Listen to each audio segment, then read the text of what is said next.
Bonsoir et bienvenue à vous en direct sur Public Sénat. Voici les titres de votre édition du 22h ce soir. Cette année, le Muguet dégageait une forte odeur de campagne. À 5 jours de la présidentielle, la fête du travail s'est transformée en bras de fer entre les syndicats mobilisant des dizaines de milliers de salariés et Nicolas Sarkozy devant une foule compacte agitant une marée de drapeaux tricolores place du Trocadéro. François Hollande, quant à lui, depuis Nevers, a mis en garde son rival contre toute bataille visant les syndicats. Retour sur les moments forts de la journée dans ce journal. Et puis il a clairement irrité son camp en affirmant que Marine Le Pen pourrait être une interlocutrice pour l'UMP. Le ministre de la Défense, Gérard Longuet, a provoqué une vive réprobation des ténors de la majorité. Jean-François Copé réaffirme qu'il n'y aura jamais d'alliance avec le FN. Xavier Bertrand affiche son désaccord avec de tels propos. Tous se démarquent. Rachida Dati s'est dite choquée. Elle est notre invitée politique ce soir. Et puis, elle est très attendue. Elle promet des temps forts, des phrases chocs qui resteront peut-être gravées dans l'histoire. On se souvient tous de l'homme du passif ou encore de la célèbre réplique « Vous n'avez pas le monopole du cœur ». Peut-être assistera-t-on demain à quelques saillies bien senties de ce genre. La confrontation entre François Hollande et Nicolas Sarkozy à suivre sur les chaînes parlementaires sera un moment fort de l'entre-deux-tours. Nous découvrirons les préparatifs de ce duel ce soir. Voilà pour le programme de votre 22h. Merci d'être en notre compagnie ce soir. Comme le veut la tradition, le 1er mai est d'abord syndical. Même si la tradition a été bousculée à 5 jours du second tour, des centaines de milliers de salariés sont descendus dans la rue partout en France. Selon le ministère de l'Intérieur, on comptait 316 000 personnes, plus du double selon les syndicats. À Paris, Bernard Thibault de la CGT et François Chérèque de la CFDT étaient en tête du cortège. Il a été question bien sûr de revendications salariales, mais la politique a rapidement envahi les cortèges. On voit tout cela avec Nathalie Guilloire et Elisa Bertolomé. Ils étaient côte à côte en tête du défilé. Plus question de politique ou de soutien présidentiel. Pour les syndicats, ce 1er mai se voulait consacré entièrement aux travailleurs. Moi, j'ai pas envie de faire ce 1er mai un dialogue entre nous et Nicolas Sarkozy. Moi, aujourd'hui, le 1er mai, c'est une journée comme tous les ans, internationale dans tous les pays, organisée par les syndicats dans les pays démocratiques pour parler des revendications des travailleurs. Donc c'est ça le 1er mai. Et les manifestants le disent, ce sont eux, les vrais travailleurs. Des dizaines de milliers de personnes qui exposent leurs revendications. Moins de chômage, le maintien en activité des usines, l'égalité salariale. Plutôt que d'opposer les soi-disant vrais travailleurs à des faux travailleurs, je ne sais trop quoi, on ferait mieux de se soucier de donner du travail à tout le monde. Il y a ici des salariés qui vivent de leur travail et un certain nombre de salariés qui aimeraient bien avoir du travail. Voilà, nous on est plutôt pour unir tout le monde pour résoudre les problèmes plutôt que de les diviser. Mais au-delà des revendications des travailleurs, un autre message perçait, plus politique celui-là. Quelques jours avant le deuxième tour, ils étaient venus nombreux pour soutenir la gauche. Et dans le cortège, flottaient quelques banderoles au mot d'ordre sans équivoque, virer Sarkozy. Et aujourd'hui, les responsables de gauche étaient au bord du cortège syndical. Regardez ces témoignages, ils sont recueillis boulevard de Port-Royal par Fabrice Cunet et Thomas Raguet. On n'a jamais vu les salariés, les Français, les citoyens, les petits, les moyens. Il a essentiellement, pendant 5 ans, servi les gros, les puissants, les riches. Et aujourd'hui, je crois que dans cette majorité silencieuse, il y a des millions et des millions de gens qui vont choisir le changement. On ne va pas faire semblant de ne pas se connaître pour faire plaisir à M. Sarkozy, dont on n'a rien à fiche, vous comprenez? Parce que là, ce qu'on fait, on se mobilise contre lui et dimanche prochain, on va le virer. Voilà. Un bon entendeur, salut, c'est pour ça qu'on est réunis là. Et il peut raconter tout ce qu'il veut, on sait bien pourquoi on est là. Voilà. Allez. Cible des cortèges syndicaux, Nicolas Sarkozy a mobilisé, beaucoup mobilisé place du Trocadéro à Paris devant une forêt de drapeaux bleus, blancs, rouges qu'il voulait opposer au drapeau rouge. Le président candidat tenait aussi à célébrer le travail, affirmant réunir, je cite, sa vraie fête. On voit tout cela avec Marie Brémaud et Sandra Cerquera. Le travail, l'effort, des valeurs chères à Nicolas Sarkozy. Le candidat président les a exaltés durant 40 minutes devant des milliers de personnes massées au Trocadéro, se permettant même de faire la leçon aux syndicats. Laissez le drapeau rouge, laissez les partis, remplissez la mission qui est la vôtre dans une démocratie. Parce que ceux que vous soutenez aujourd'hui ne vous le rendront pas. Laissez de côté les partis, car votre rôle n'est pas de faire de la politique. Mais dans la foule, il s'agit surtout de soutenir son candidat. On va gagner!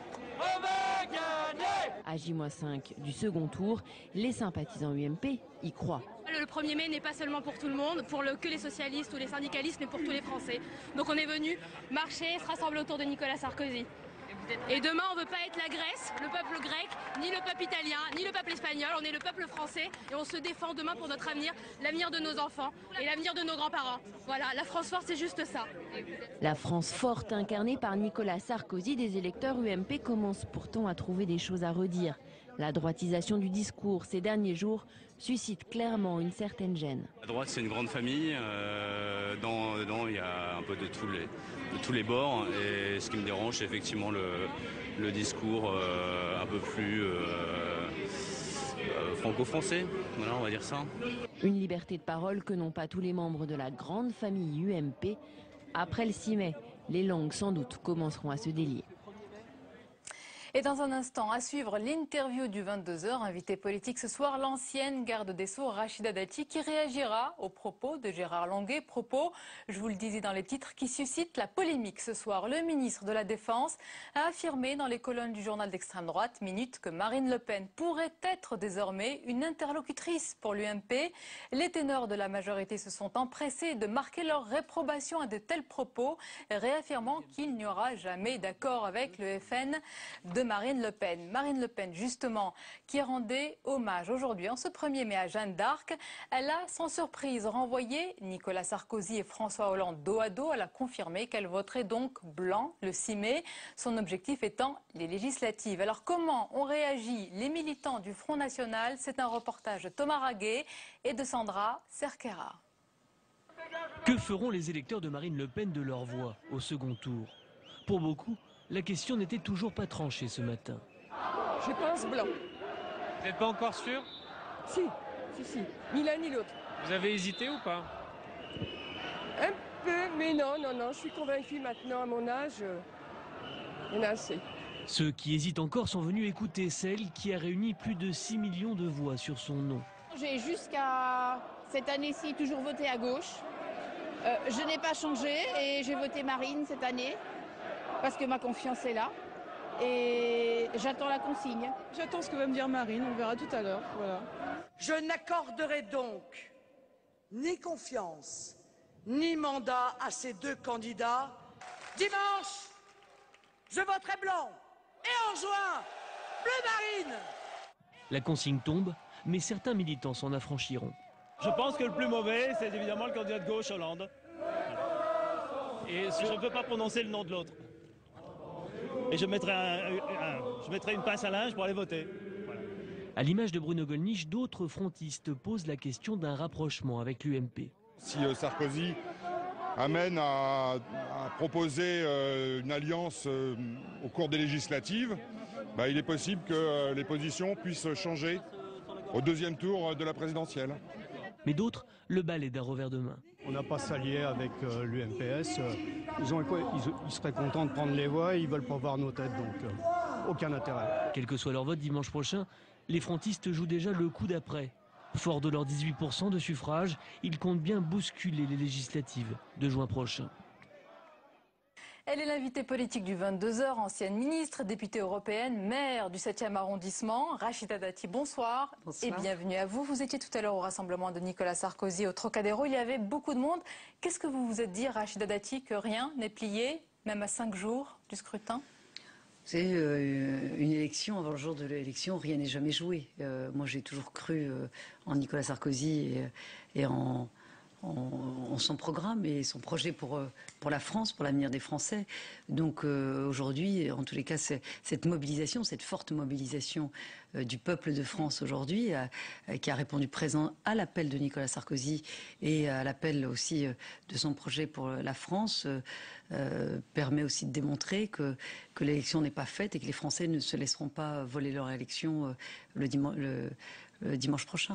Mais qu'est-ce que vous dites quand vous découvrez ces sondages qui se suivent et se ressemblent? Voici notre dernière livraison, IFOP fiducial pour Public Sénat Europe 1 Paris Match, avec un écart qui se resserre, certes, mais un écart persistant et conséquent. Vous dites vous-même, un écart qui se resserre. Donc on n'est pas encore dimanche, on n'est pas le jour de l'élection. Je rappelle simplement qu'au premier tour, je constatais deux choses. D'abord, tous les commentateurs, moi je sais, on est régulièrement en contact avec la presse et les journalistes, et puis les sondeurs disaient que cette campagne n'était pas intéressante, que les sujets n'étaient pas abordés, ne concernaient pas du tout, n'étaient pas au cœur des préoccupations des Français, et donc il y aurait une forte abstention. C'était à peu près tous les commentaires qu'on entendait.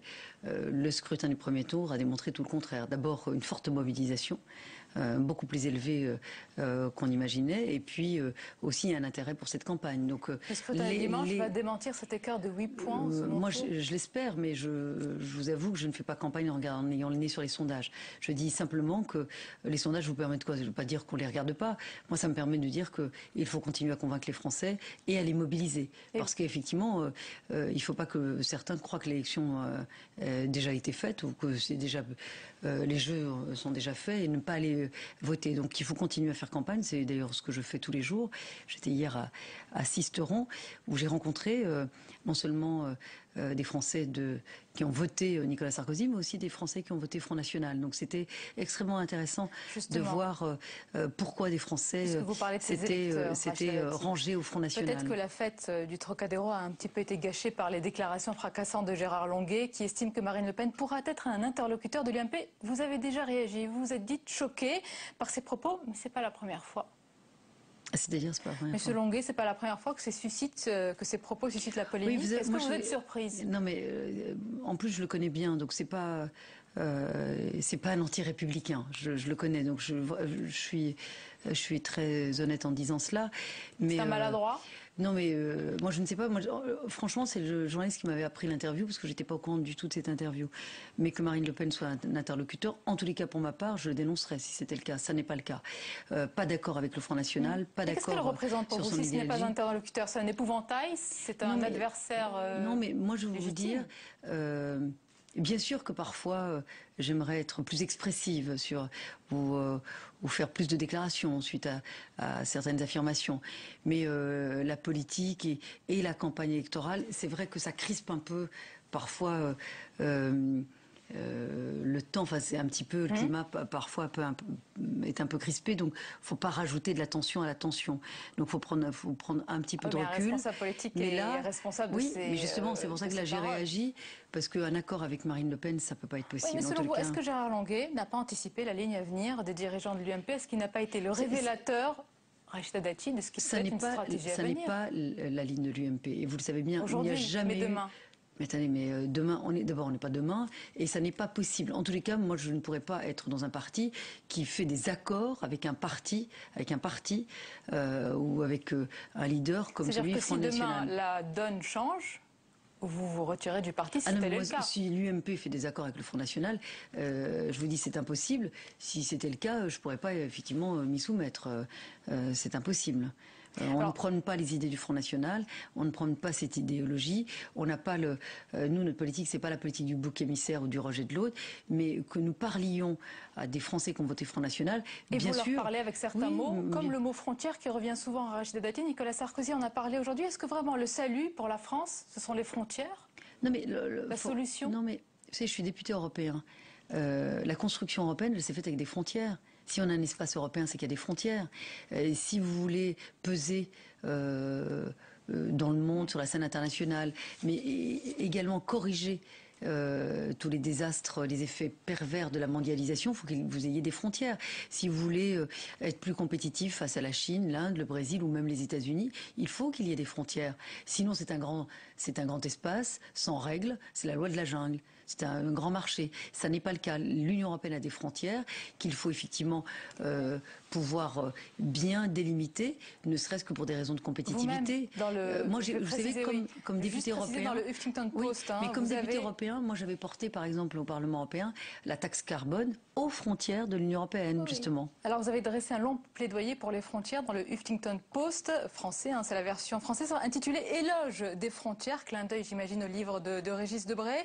Mais est-ce qu'il n'y a pas un risque malgré tout d'exalter le sentiment national ou une certaine forme de nationalisme, ou est-ce que c'est voulu peut-être? Mais aimer son pays, c'est... Je disais il n'y a pas longtemps, être de droite, c'est pas... sans vouloir le barricader. Aimer son pays, c'est comme je disais, être de droite, c'est pas un délit. Aimer son pays. Moi, j'ai été choquée, j'en ai parlé d'ailleurs avec certains responsables socialistes, j'étais choquée qu'ils n'osaient pas prononcer le mot France et l'amour de la France. Oh. Mais ils aiment la France. Je ne leur dénie pas leur amour de la France, mais dans les discours, ils en étaient gênés. Mais pourquoi y aurait-il... ce serait mal d'aimer son pays. Mais on ne dit pas qu'on veut barricader la France. Ça serait l'isoler, ça serait son déclin. C'est ce que souhaite le Front National. C'est pas notre ambition pour la France. Mais qu'il y ait des frontières, que nous préservions notre identité, que nous ayons effectivement... La nation, c'est quoi? C'est d'avoir des valeurs communes pour un destin commun. C'est ça la nation, c'est ça. Oui, mais ça, c'est le côté positif. Il y a aussi... Écoutez, oui, excusez-moi, alors il y a le côté aussi négatif, c'est quoi? Il y a aussi une limitation de l'immigration qui est claire. Est-ce que dans ce cas-là, les familles... Sarkozy et Dati seraient venus en France, il y avait cette politique des frontières appliquée aujourd'hui. Vous le savez bien, madame, que ce soit la famille Sarkozy, c'est un exemple parmi d'autres. Je ne sais pas comment elle est venue. C'est-à-dire que, en tout cas, ma famille est venue dans le cadre de l'immigration économique. Mon père est venu sur un contrat de travail qu'il a obtenu dans son pays d'origine.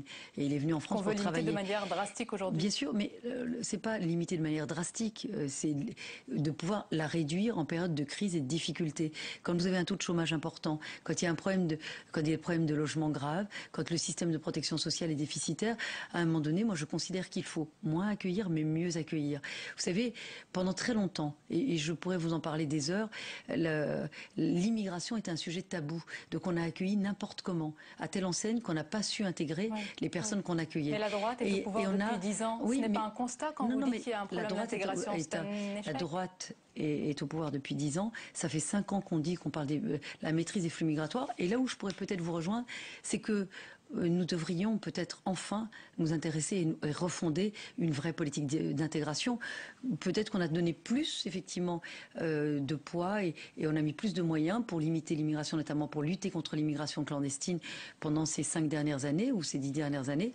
Aujourd'hui, il est peut-être essentiel et c'est pas qu'un enjeu français. C'est drôle, on l'a pas encore entendu dans le programme. C'est un enjeu européen, c'est de refonder. Si, il l'a dit parce que j'ai même suggéré très fortement que la politique d'intégration ne soit plus uniquement fondée sur l'apprentissage de la langue, mais également sur l'apprentissage des valeurs républicaines. Dans votre tribune, Rachida Dati, vous dites, c'est ce qui est écrit noir sur blanc, que François Hollande veut régulariser massivement les sans-papiers. On va écouter ce qu'il dit sur ce point important. Nicolas Sarkozy, hier soir à la télévision, dire que je voulais régulariser tous les sans-papiers, je ne cesse de dire le contraire. Et je dis le cas par cas. Mais non, le cas par cas, c'est la même chose. Mais c'est ce qui se passe aujourd'hui, le cas par cas. Donc ça veut dire qu'on a régularisé tous les sans-papiers depuis 10 ans. Il y a 30 000 qui sont régularisés par an. Mensonge premier de Nicolas Sarkozy sur le fait que je voudrais régulariser tous les sans-papiers alors que je veux régulariser au cas par cas sur la base de critères qui seraient les mêmes dans toutes les préfectures. Pourquoi affirmez-vous qu'il va faire le contraire? Parce que je vais vous dire... Vous savez, moi, j'aime pas les attaques de personnes. J'en ai été très longtemps victime et je trouve que la politique, c'est pas la guerre. Et donc, les attaques de personnes n'ont aucun sens. Donc, je vais pas m'attaquer à François Hollande ou sur sa personne. Aussi, oui. Non, mais c'est valable pour tout. Non, mais c'est valable pour tout le monde. Et je dis simplement que je vous renvoie simplement à la primaire socialiste. Et au moment de la primaire socialiste, et dans le programme initial et du Parti socialiste, mais aussi du candidat socialiste, il y avait la régularisation des sans-papiers. C'était à leur programme. Et je le sais parce que c'est un débat que j'ai eu avec des responsables socialistes sur le sujet. Non, c'était dans leur programme, première chose. La deuxième chose, il a un accord avec Jean-Luc Mélenchon et avec Eva Joly. C'est un accord de gouvernance et de gouvernement. Vous savez, dans cet accord, ce qu'il y a pour les Verts et pour Jean-Luc Mélenchon, c'est de régulariser tous les sans-papiers et que nous puissions ouvrir les frontières le plus largement possible. Donc, comment est-ce qu'il est sur la ligne? Pour lui, il dit le contraire. Non, oui. Comment va-t-il faire avec Eva Joly ou Jean-Luc Mélenchon? Sur quelle ligne est-il? C'est que maintenant il revient effectivement parce qu'à un moment donné il se rend compte de l'erreur, que l'immigration a besoin d'être maîtrisée. Et vous savez, les premières victimes de cette immigration non maîtrisée ou de cette absence de politique d'intégration, ce sont effectivement les étrangers qui vivent légalement sur notre territoire. Donc c'est aussi respecter les étrangers qui respectent la loi et qui vivent sur notre territoire. Après l'échéance des présidentielles, il y a très vite les législatives. Vous serez bien candidate à Paris en juin. Rachida Dati, qu'est-ce qui vous fait penser que vous avez plus de chances d'être élue que François Fillon, si vous l'affrontez? Écoutez, moi j'ai toujours dit que j'étais candidate. Vous savez, c'était un petit peu incongru, je le dis. Moi je suis élue locale depuis 3 ans, je suis conseiller de Paris, je suis maire du 7e arrondissement de Paris. Quand ma famille politique a souhaité m'investir dans le 7e arrondissement, c'était dans la perspective des législatives. Donc voilà. Donc, vous ne craignez pas le face-à-face avec un vieux routier de la politique auréolé de 5 ans de Matignon? L'UMP m'avait promis cette législative, l'investiture. Vous savez, les promesses, oui, ça va, ça vient. Oui, mais quand vous avez travaillé, vous savez, c'est comme ça qu'on exaspère les Français de la politique. C'est quand effectivement vous travaillez, vous faites le boulot, je suis sur le terrain, j'ai un bilan, aussi bien comme ministre, malgré toutes les attaques que j'ai pu avoir, également comme maire, et c'est facile à vérifier. Donc ça voudrait dire, il faudrait que je parte, donc il ne faudrait pas que je me batte, il ne faut pas que je me présente. Ben non, je me présenterai. Le 7 mai, lundi, Rachida Dati, qui sera le chef de la majorité si Nicolas Sarkozy ne remporte pas son pari? Moi je suis pas là-dedans. D'abord. Certains le sont, certains à droite remettent en cause, je vous le dis, le leadership de Jean-François Copé, lui préférant quelqu'un de plus rassembleur comme Jean-François Copé a fait un travail exceptionnel au sein de l'UMP. Et puis je vais vous dire, il a rassemblé toutes les sensibilités au sein de l'UMP. Et c'est pas facile. Toutes les tendances, tous les courants, vous savez très bien, même quand il y a eu des débats, et des débats non négligeables sur des sujets sensibles, il y avait parfois des positions différentes, divergentes, pour ne pas dire totalement opposées. Il a réussi à maintenir toutes ces familles, tous ces courants et toutes ces sensibilités au sein du même parti. Un plaidoyer pour ce chef incontesté pour vous? Écoutez, moi, Jean-François Copé, en plus, je suis très à l'aise, je le connais depuis très très longtemps, bien avant qu'il soit l'UMP. D'autant plus à l'aise qu'il vous soutient pour votre combat dans les législatives, c'est important. Oui, mais attendez, parce que vous pensez que la politique, vous savez, moi, je n'ai pas fait de la politique pour des raisons ou alimentaires ou de statut ou autre. J'ai beaucoup vécu avant et je fais vraiment de la politique par passion, avec beaucoup d'énergie, avec beaucoup de passion. Ça. Donc, si je soutiens Jean-François Copé, c'est pas parce qu'il me soutient pour les législatives, c'est que je considère que c'est un excellent secrétaire général de l'UMP. Puisque vous êtes une passionnée de la politique, pour terminer, Rachida Dati, est-ce que vous avez la nostalgie quand même de 2007, du combat, de l'énergie, de la ferveur, qui est peut-être moins présente en 2012, du côté de Nicolas Sarkozy? La France a vécu quand même des crises assez violentes. Mais je parle de votre rapport avec Nicolas Sarkozy, votre proximité, vous étiez porte-parole à l'époque. D'abord, on revient pas, on fait pas 2 fois la même chose. Moi, j'ai jamais fait 2 fois la même chose dans ma vie, jamais. Vous le regrettez? Et puis, non, non. J'ai toujours, moi j'ai toujours fait des choses avec beaucoup de plaisir et de passion, et je suis pas une nostalgique. C'est-à-dire que quand j'ai fini quelque chose, j'ai fini quelque chose. Je ne reviens pas. Vous pensez déjà à l'après? Non, mais moi je souhaite vraiment l'élection de Nicolas Sarkozy. Après, on verra. Merci beaucoup, Rachida Dati, d'avoir été notre invitée ce soir. Merci à vous. Et le 22h, la suite, nous parlons à présent de ce dialogue à distance entre Nicolas Sarkozy et François Hollande. Ce matin, le candidat socialiste a rendu un hommage appuyé à l'ancien Premier ministre Pierre Bérégovoy à Nevers. Mais il a, vous allez le voir longuement, pris la parole pour affirmer que le 1er mai ne doit pas être, je cite, une bataille contre le syndicalisme. Retour sur cette journée avec Julie Hulin et Pierre Bonjoseph. Officiellement, il est venu rendre hommage à Pierre Bérégovoy qui s'est suicidé il y a 19 ans. Mais en venant en terre mitterrandienne, François Hollande a choisi de manier les symboles, lui qu'on compare si souvent au seul président socialiste de la Ve République. Sa façon de parler, de s'affirmer, de dire ce qui va pas, ce qu'il pense, comment il va faire et tout. Il a repris du poil de la bête. Il y a 2-3 mois, je le trouvais un peu faible. La province plutôt que Paris, l'hommage plutôt que les cortèges du 1er mai ou encore les meetings du Trocadéro, François Hollande veut marquer sa différence avec Nicolas Sarkozy. Je viens ici, un 1er mai à Nevers, pour rendre hommage à la grande figure qu'était Pierre Bérégovoy. D'abord, il fut un syndicaliste. Je veux rendre hommage, moi, à tous les syndicalistes de France.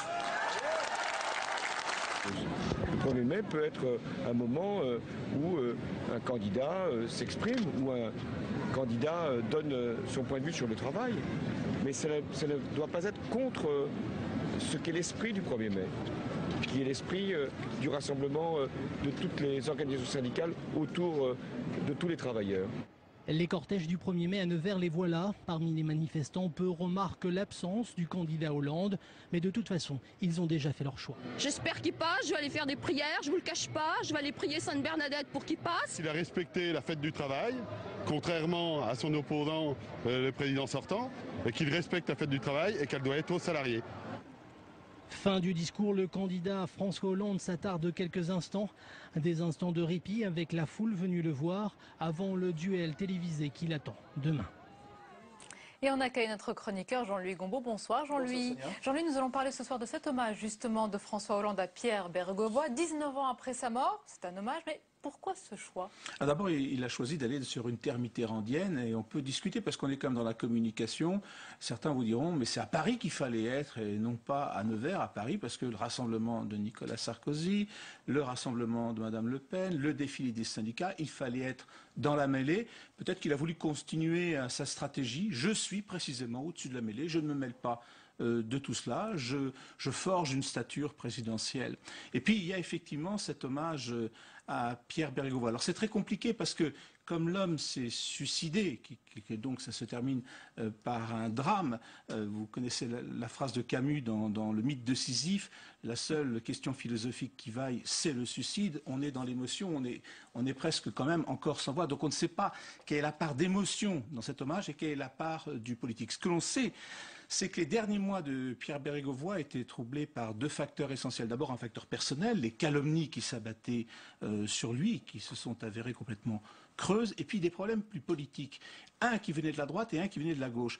De la droite, c'est vrai que lorsque Bérégovoy quitte Matignon, alors que toute sa vie ça avait été de dire on peut faire de la rigueur et en même temps servir les intérêts des populations pauvres qui nous ont élus, c'est-à-dire en social-démocrate un petit peu traditionnel, il s'est avéré que les comptes, au moment où M. Balladur arrive à Matignon pour prendre sa place après la perte des législatives, se trouvent déséquilibrés. La Cour des comptes, d'ailleurs, aurait dû publier un rapport, un bilan des comptes publics, d'ailleurs ce que M. Hollande va demander à la Cour des comptes pour lui aussi avoir un audit, et ces comptes se seraient avérés très déséquilibrés. Et puis de la gauche, il y avait l'autre critique, c'est à cause de cette rigueur qu'on a perdu les élections, et donc il était pris entre deux feux, ce qui l'a profondément fragilisé psychologiquement. En conclusion, en quelques mots, Jean-Louis, est-ce qu'on peut dire que François Hollande a rendu hommage à Pierre Bérégovoy, le père de la rigueur de gauche? Il l'a pas dit, mais en tout cas, il est quand même le père de la rigueur de gauche. L'homme a été quand même 2 ans ministre des Affaires sociales, 6 ans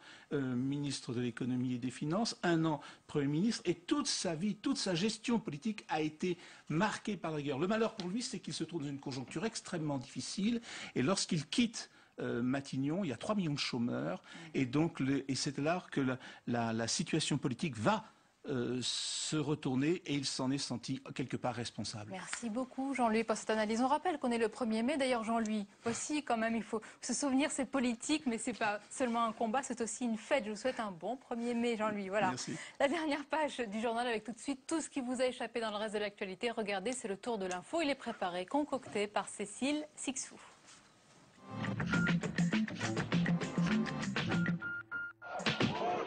Il n'y a pas qu'en France qu'on fêtait le travail, en Russie aussi, et c'est une première. À quelques jours de son investiture, Vladimir Poutine s'est joint au cortège de manifestants dans les rues de Moscou. Ils étaient au total 150 000.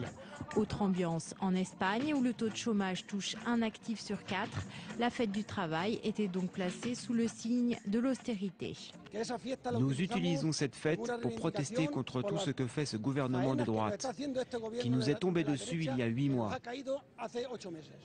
Sur la place Taksim à Istanbul, ça danse. Les Turcs sont venus en nombre, ils étaient des dizaines de milliers de tous bords politiques. Drapeau, hymne national, à Tunis, le 1er mai a été unitaire. Ils étaient près de 20 000 à défiler sur la place emblématique de la Révolution. Le procès au civil de Dominique Strauss-Kahn aura bien lieu. Les juges américains ont tranché. Ils acceptent la plainte de Nafissatou Diallo et rejettent ainsi le recours des avocats de DSK qui ont fait valoir l'immunité diplomatique de leur client en tant que directeur du FMI. La femme de chambre du Sofitel pourrait, à l'issue d'un procès, emporter des indemnités colossales. La situation toujours tendue au Mali. Ce matin, la junte a annoncé à la télé avoir fait échouer un contre-putsch. Les forces loyales de l'ancien président Amadou Touré auraient tenté de reprendre le pouvoir à Bamako. Les affrontements ont fait au moins 14 morts et 40 blessés. Franck Louvrier et Manuel Valls scrutent chaque détail avant le débat de demain. Les conseillers en communication des candidats sont venus inspecter le plateau télé. Une table de 2,50 m séparera bien Nicolas Sarkozy de François Hollande. La température ambiante sera maintenue à 19 degrés. Au total, chacun aura 4 micros et sera filmé par pas moins de 20 caméras, rien que ça. Enfin, le tirage au sort a choisi François Hollande pour prendre la parole le premier. Tout est prêt donc, reste maintenant à patienter 24 heures pour le téléspectateur avant que ne commence le duel cathodique de l'entre-deux tours.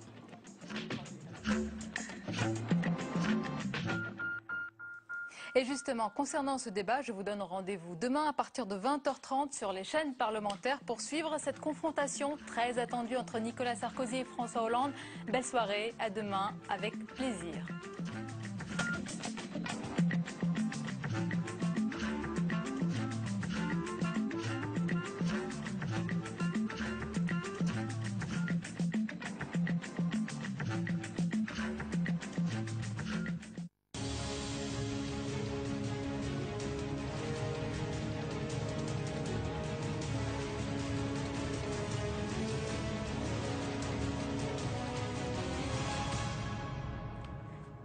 Xavier Bertrand est l'invité de Preuve par 3. Bonsoir. Bonsoir. Monsieur le ministre de l'Emploi, du Travail et de la Santé, et merci d'être avec nous. En ce 1er mai, c'est la première fois d'ailleurs que vous manifestez, que vous descendez dans la rue un 1er mai, Xavier Bertrand. Qu'on se rassemble. Oui, non, on se rassemble dans la rue. Un beau rassemblement populaire. Oui, on est à la Concorde. Voilà de ça quelques semaines. Oui. Là, et pourquoi c'était interdit le 1er mai? C'est une question que je vous pose. C'est la première fois que vous descendez dans la rue un 1er mai, oui ou non? Non, mais ça veut dire quoi? Pour défiler? On n'a pas défilé. Non, mais je ne savais pas que c'était interdit pour nous de nous rassembler le 1er mai. Il y avait un couvre-feu qui avait été mis en place par M. Mélenchon, par Mme Aubry, par M. Hollande. Je ne savais pas que c'était interdit. Ben, je vais vous dire une chose. J'étais tout à l'heure au Trocadéro. Eh bien, on a bien fait de nous retrouver. Très bien. On a bien fait de se rassembler. Alors, parce qu'en plus, il y avait des choses à dire sur le travail. Justement, on les a vus, les drapeaux bleu, blanc, rouge, donc, que Nicolas Sarkozy veut opposer aux drapeaux rouges, eh bien ceux des cortèges des syndicats, c'est bien cela, mais les drapeaux du Front National ont aussi flotté en ce 1er mai du travail, fête du travail plus divisée que jamais, hein, comme le pays. Marine Le Pen votera blanc et Gérard Longuet, votre collègue du gouvernement, la voit comme un interlocuteur de l'UMP dans une interview au journal d'extrême droite Minute. Dans un instant, Frédéric Dumoulin de l'agence France-Presse vous interrogera sur ce point et puis ce sera le tour de Perrine Tarnot de Public Sénat. Je note que les téléspectateurs peuvent intervenir durant cette émission en vous posant des questions par le biais de l'application TV Check d'Orange. D'abord, Xavier Bertrand, Martine Aubry déplore ce contre 1er mai, donc cette fête du Trocadéro de Nicolas Sarkozy. Elle dit que c'est un moment de division supplémentaire. Elle manque pas d'air, hein. Et elle ne va pas nous donner des leçons quand même. Surtout Mme Aubry pour parler du travail. Quand elle a à l'époque puni les ouvriers et les employés en leur faisant payer à eux la facture des 35 heures, et elle va donner des leçons, elle préférait quoi? Elle préférait se livrer à une énième tentative de récupération